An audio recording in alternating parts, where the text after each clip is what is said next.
मला जगायचंय काय, मला हे सुंदर जग पाहायचंय काय, मला मारू नको काय, मला मारू नको.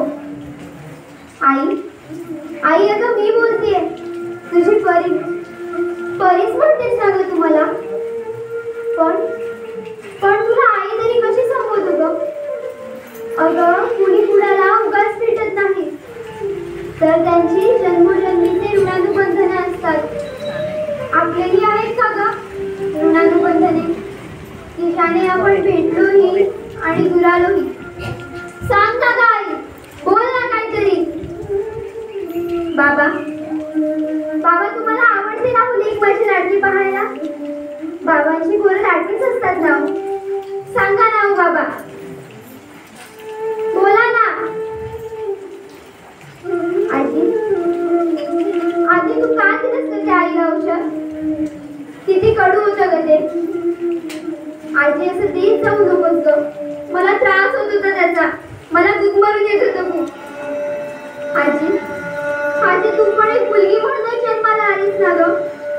मग माझंच का ग, तू नाही करणार तर अजून कोण करणार. सांग ना ग आजी, बोल ना काहीतरी, अशी गप्प बसू नकोस, बोल काहीतरी. आई तू का घेतलंस ग ते औषध, किती कडू होतं ग ते. आजी मला त्रास होत होता का त्याचा, मला गुदमरून येत होतं खूप. आई मला जन्माला घालून तर बघ ग एकदा, तुझेच रूप तू पाहशील माझ्यात अनेकदा. मी कुणाची मुलगी, बहीण, पत्नी, तर कुणाची आई. मग मला गर्भात पाळण्याची का ग तुला घाई. सांग ना ग आई, का ग तुला घाई.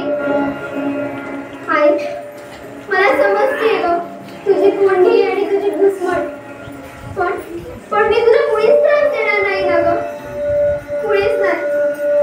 आई बोल ना ग काहीतरी, सांग ना, अशी गप्प बसू नकोस, बोल काहीतरी.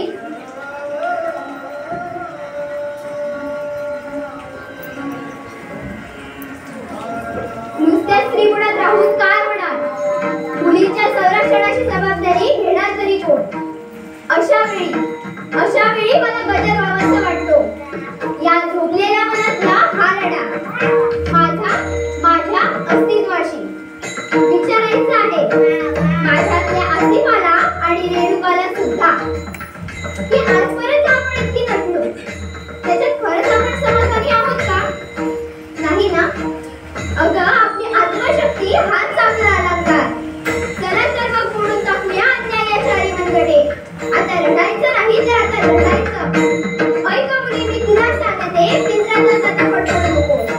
ऐका मुली मी तुला सांगते, पिंजऱ्यात जाता पडपड नकोस. पेटून उठ रडू नकोस, पेटून उठ रडू नकोस.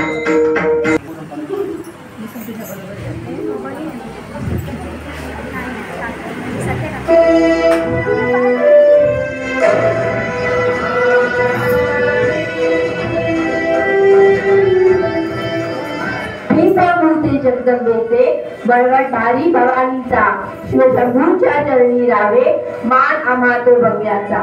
आम्ही तारा राणी, छत्रपती राजाराम महाराजांच्या राणी सरकार. त्याच तारा राणी ज्यांनी 5 लाखांचे सेना सादर आणि 5 पिढ्यांचा खजिना घेऊन ब्रह्मांड माजवणाऱ्या औरंग्याला रोखणारी तुमच्याच मातीची लेक. स्त्री म्हणजे फक्त चुलीचा कारभार नव्हे, तर ती स्त्री जर पेटली तर कारभारच काय, दिल्लीचा दरबार सुद्धा उद्ध्वस्त करू शकते. आणि ते आम्ही केलं. का माहितीये, कारण मुघलांना या कळायला हवं की मराठ्यांच्या मुलींना ज्या हाताने फुगडी घालता येते त्याच हाताने गंधलेली मारता येते.